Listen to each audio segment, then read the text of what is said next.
let's talk about the Vivek on the Breakfast Club. I haven't watched the whole thing. I've just watched some snippets. Vivek posted this clip of him talking about abortion, and I thought he had a really good take. There's some people applauding his take. Spoiler alert, I don't like his take. He said some really good things on there though. I just want to like put that balance out there. But this take I didn't like. I think there's some really big problems that he's overlooking, and he presented it like it was sort of the brilliant thing that would solve a lot of issues. So anyway, we'll watch that segment together. The project of uniting this country. And right now we have a major divide in this country. And at a certain point, we're going to have to look 360 degrees across the board and say, all right, we're all laying down arms. We're going to agree to be one nation. We're going to agree to disagree on the issues where we disagree most profoundly, to say that we are still going to be bound by a common set of principles as Americans. Take abortion, right? This is one where they say there's going to divide the country to a breaking point. I've stood for policy, and it's a mystery to me. I'm the only Republican who has advocated for this. I think it's a winner politically, but I think it's also the right thing to do. They say, okay, you can't find common ground on abortion. How about this one? Tell me, we got three guys here at the table. Let's talk from man to man on this. I think that if a woman brings a child to term... This is what you fucking up at. You fucking up because it's three men, and you're saying you're having a conversation about women. You should be bringing the women to the table. This is why the shit you're talking about the founding fathers is some bullshit, because you got a bunch of men, you got a bunch of white men trying to make policies for a bunch of diverse groups. No, most women here like what I'm about to say. Most men don't. You got two women right there. Ask them. We have, actually. And we've had a conversation. I think you may be worried about what I'm about to say, which is... So on a side note, Vivek presenting his idea as something that women will like anyway is fine. I hate when people, and no one's going to, I guess, say this to me because I am a woman, but I hate when people are having a conversation about abortion and they try to shut men down. No uterus, opinion, etc. for several reasons. One of them being they don't tend to mind when pro-choice men are talking about the issue. They don't mind when they're advocating for it, etc. Right? They just mind when someone is like, no, you cannot do that to your baby. They don't want the judgment, right? So it's not really about people not liking or feeling that you can't tell other people what to do, because we do it all the time when we legislate things, right? It's just they don't want to be told to not do this thing, and if they can tell, they'll say no uterus, no opinion very easily to a man and go off on a tangent. But if a woman says the same thing, they'll say this: you have no right to tell me what to do anyway. So, same principle doesn't matter. So I just hate that men, especially with the background of men being the ones who decided Roe v. Wade, and men having such NARA being NARAL,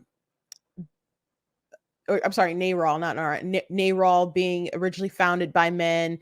Alan Guttmacher, who took over Planned Parenthood from Margaret Sanger. Margaret Sanger wasn't even into abortion like the people who took it over. I know we all demonize her, and we should, but like Alan Guttmacher was also a eugenicist who took over, who wanted to really expand abortion. She wasn't crazy on abortion to the extent that followed up with her organization. So men have a really big hand in abortion, including pressuring women to have them when they don't want that child, which is an issue that I'm ultimately going to have with the thing that Vivek is going to say. But yeah, I just wanted to point out, I hate when people say that. So they just want to dismiss it. Like there's really big philosophical, ethical ramifications with this conversation. And that's why everyone needs to be a part of it, not just women. Because we are talking about when human beings have rights, when human beings can be protected against violence, what sort of human beings we're allowed to discriminate against, what kind of human beings qualify as being a person and personhood. There's lots of things to discuss in this conversation. And it's a lot deeper than, I don't want you to tell me what to do in my body, when nobody believes that, because most people have some kind of limit where they don't think a woman should be allowed to kill that baby. And so at some point of time, most people agree that you should limit that. Now there's, I guess, about 10% of the population, and that's scarily high to me, that are just like, whatever, no limitations. And maybe that 10% is the entire Democrat Party. As far as like legislators, I think rank and file probably don't see it that way. But at some point, most people think that you can say, hey, you should not do that. And I definitely know that's the case in COVID, because people had a lot of opinions on what people should or shouldn't do in order to keep other people from harm, right? So anyway, let's go back into the segment.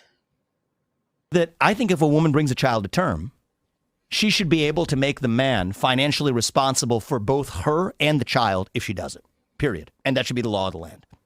That happens, though. No, it doesn't. It doesn't happen today. Not to the scale I'm talking about. Full That's financial. What child support is. It's you do 50-50. You got 40% for the man. I'm talking about 100%. So it's 2x over. He's fully responsible for the woman and fully responsible for the child. She has to because her responsibility. She took 9 months to actually bring the child to term. If it's confirmed with a genetic paternity test.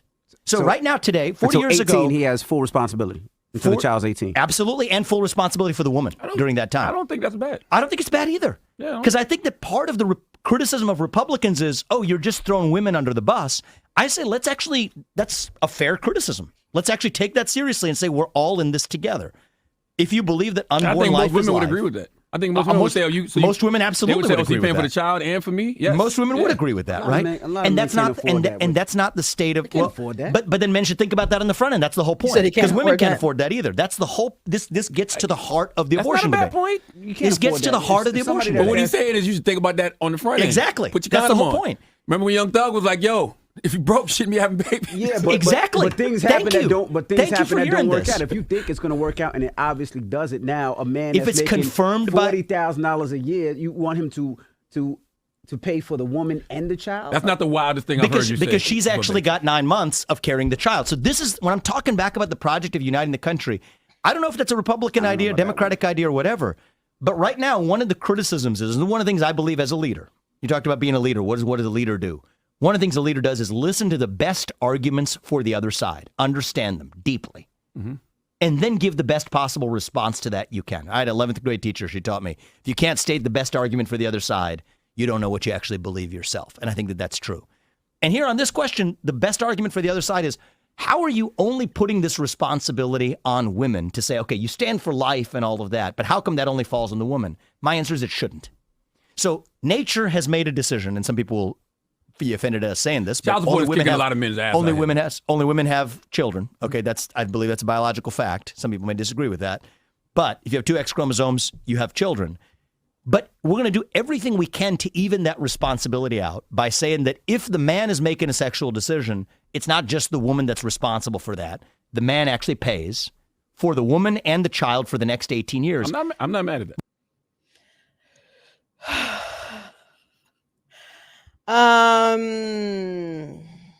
Okay, so I think that idea is crazy. And as I noted, there's already child support, and child support pays for the child. It could be to 18 to 25 years. But Vivek is saying, no, the man should also pay for the woman. And I saw people in his comments like, bruh, no, that's too expensive. Like, Pearly Things was like, stop simping. And there's a lot of dudes that are just like, nope, I don't. No, but you could say, well, this would incentivize men to not knock up women. True. But it wouldn't incentivize women to not get knocked up. It wouldn't incentivize women to not get knocked up, guys. If you're getting paid, not just think about women who are, when I was a kid, there were some people in my community who had like a plan that they were going to get knocked up and go on not child support, but I'm assuming that they probably got that, but welfare. Like that was their plan, that they would just become a welfare queen. And some women do it very well. Some people, they fall into harsh circumstances in life and they require some kind of hand up or whatever to get on welfare. There's some people who plan their life out that way. And I'm not joking. So if you're gonna be like a welfare queen or, or something, if there's women who will do that, and you institute a law that says a man will have to pay, he said 60-40. So I was assuming like 40% of his income automatically goes to his child, and the woman who bore him a child, not his wife, just the woman who bore him a child for 18 to 25 years. Well, he said till they turn 18. That's a lot, and that would cripple so many men, I think, moving forward. It would be a better policy to say we're just gonna legalize shotgun weddings. That would have been a better policy. That would have been a better policy, because think, have you guys ever looked at just like the stats of abortion in your state? If they even like put all that stuff in there's so many women who have abortions after they brought children to term. There's a large percentage of women who will have abortions having already brought multiple children to term. So there are women out there who have like multiple kids, different baby daddies and stuff, and then they'll go out and have an abortion or whatever because they just got a bunch of kids. So maybe they wouldn't abort them because they're a paycheck for not only that child but for that woman, and she can get with another guy and that be her husband, while some dude out there is still paying the bills. Like I'm assuming there'd be some other maybe legislation to be like, oh no, if you're married, we're gonna stop that or lower those costs, but that would just disincentivize these women from getting married. So I think people are like in the comments, like, you can't make any kind of laws like that until they reform family court or something. That was just a terrible idea, in my opinion. And I'm not saying there's not some women who would like it, because why wouldn't they like it? Why wouldn't they like it? But what it also does is it incentivizes men to pressure women to abort. You don't think there was that basketball player who came out, his girlfriend or the woman he was with, I don't know if he's married or whatever, announced that she was pregnant. So this other girl he used to be with came out with different messages from when she was knocked up with his child, and she didn't want an abortion. And he was like, no, you got it. I don't want no kid. Don't give me no kid. And told her to go take care of it. She's like, I already had an abortion. I feel regret for it. I don't like abortion. I don't want to do it again. And he's like, no, go take care of it. Go take care of it. And he paid her $100,000 to go have an abortion. And then he was like, I guess after he said that money, or after a certain point, he's just like, my lawyers, my guys are going to handle it. And just kind of like pushed her off. And from the messages, it seemed like she didn't realize that she was so undervalued in his eyes until he did that. If there's somebody who wants you to eliminate someone reproduced with like half your DNA, and their response is like, you better get rid of that, that's a huge red flag on how they might value you. Huge red flag. But you would just incentivize more dudes like that.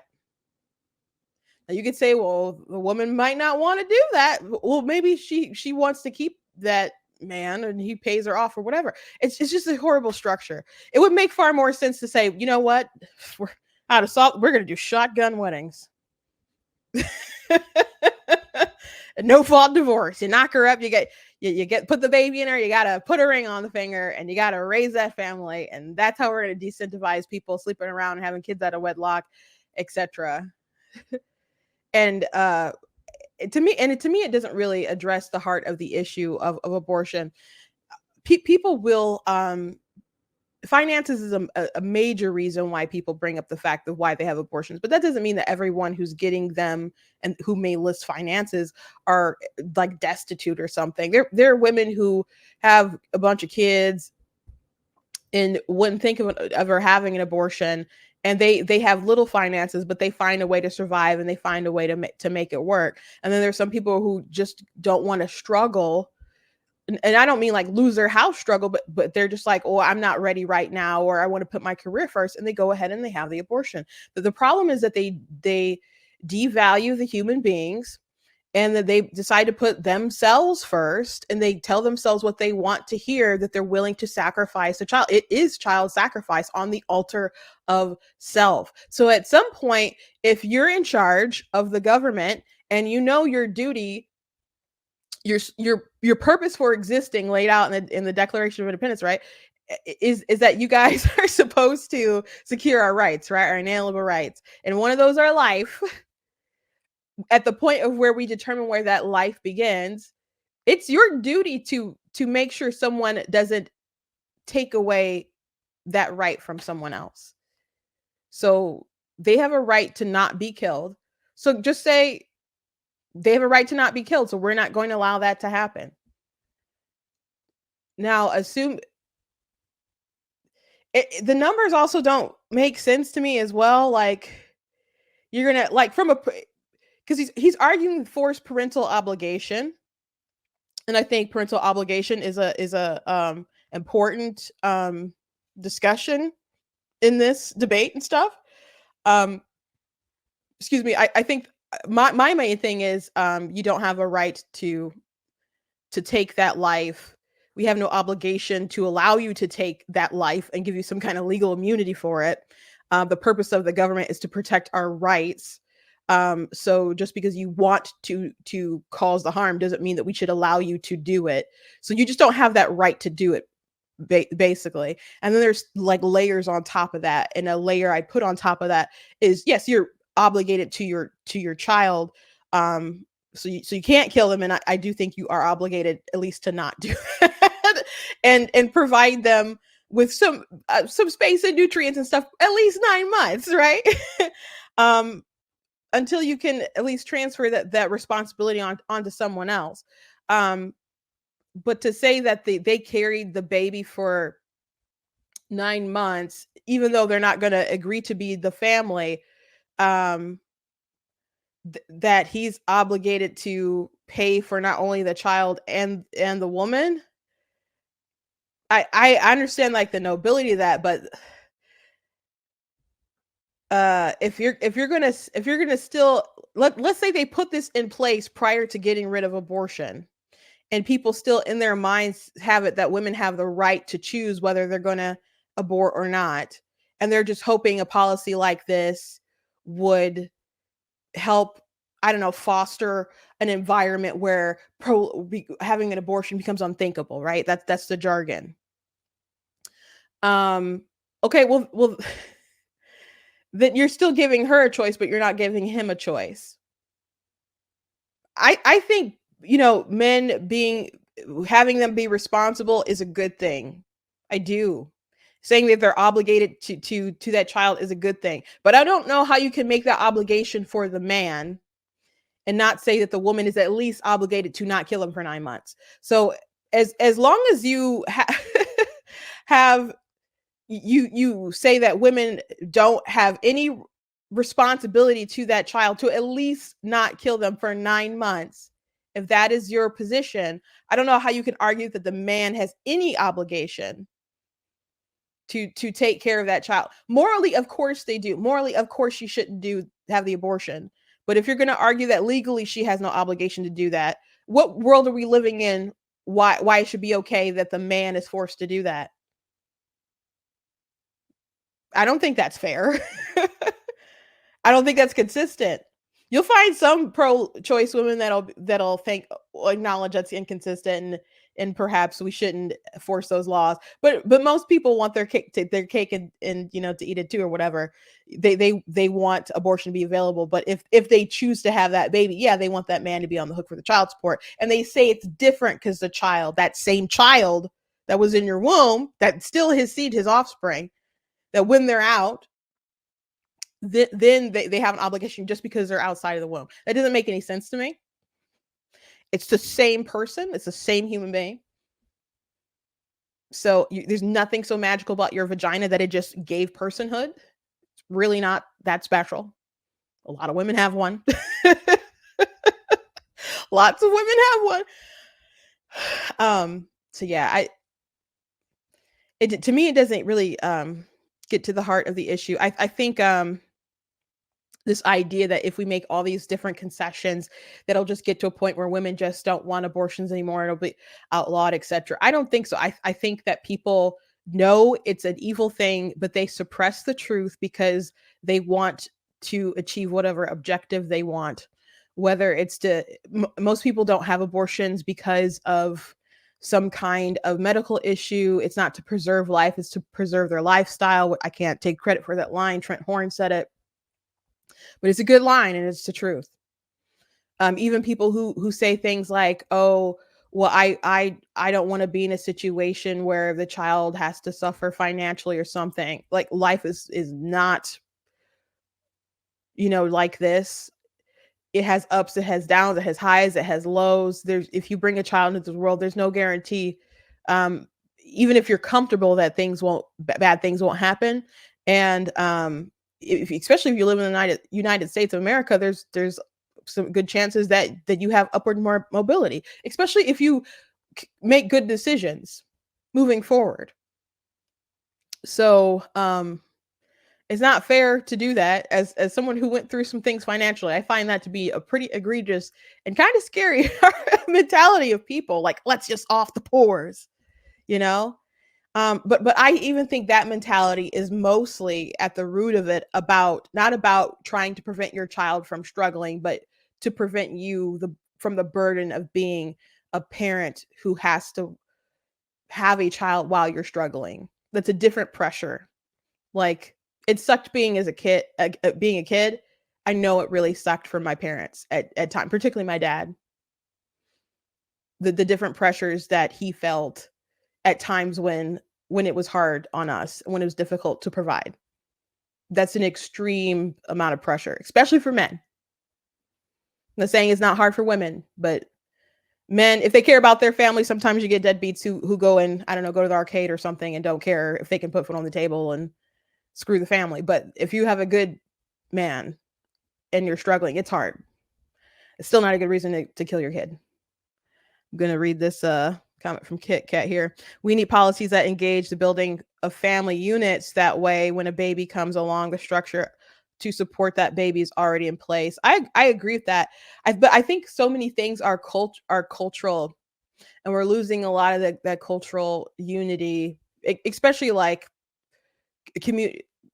If people went to church some more and stuff and built more communities around that, once again, that would and actually like adhered to some of those moral old-fashioned sense of moralities that they taught back then, it would and we invited a healthy bit of shame for bad behaviors back in, that would mean a world of difference. But I think at the root of it, people want to make bad decisions. Like, even if you provided I don't know, all the stuff for women, child care and free college, and which I think it's funny when people are like, you're pro-life, but you don't want free college and you don't want this. It kind of sounds like, give me all the stuff where the baby gets it, so I always find those arguments very strange. It's like, why do you have a list of demands? But even if we granted all those things, it might be like, oh, I have this opportunity to go to college here. Oh, okay. Oh, I'm pregnant. Well, I'm not going to not go to college or I'm not going to let the baby hold me up. Let me go take care of that abortion, especially since it's free. I can't miss my free opportunity for a better, So, I don't think you can just pour cash. I don't think I don't think our government has a good way to kind of legislate, especially like through programs Democrats will put through. They just muck it up anyway. The more the government kind of gets involved in your family structures, they're not designed to make you be good units. They're designed to make you put on the government teat. That's the case with like eugenics and minimum wage, and they knew that stuff would make people have to go on welfare, and they thought that was a good thing because they didn't want people to be out there on their own, being able to kind of craft their own destiny. They wanted them kind of under the heel of the government and dependent upon them. So and another thing to consider is that the more the government is involved in something, the more they have a say over your life. The reason why nurses and medical staff and stuff, the Supreme Court ruled that they had to take the vaccine is because they were like, well, they get Medicare money or whatever. So if they get this government money, then yeah, you have to do this thing that the government tells you to do. So imagine if all your whole entire life, your healthcare, your education, your childcare, everything is tied up into what the government says you have to do. So I think strong community structures and morality is really what we need to pump back into the system to make a big difference, to make abortion unthinkable. But in the meantime, Republicans or whoever who's pro-life, you have a good case to make that the purpose of the government is to protect those lives. So if you don't like it, sucks for you. There are people who didn't like that slavery wasn't a thing anymore. Some people have to win. Some people have to lose. Good should triumph and evil should be defeated. You're not going to bring everyone to the middle on issues of good and evil. There is no middle sometimes. Sometimes people are right and sometimes people are wrong. Period. Thank you for watching my video. Make sure you go to blacktnews.com and check out different articles, different videos, and also check out our merchandise. If you like what I do, you can also support the website on the donate page. Make sure you hit that subscribe button and also that notification bell. God bless.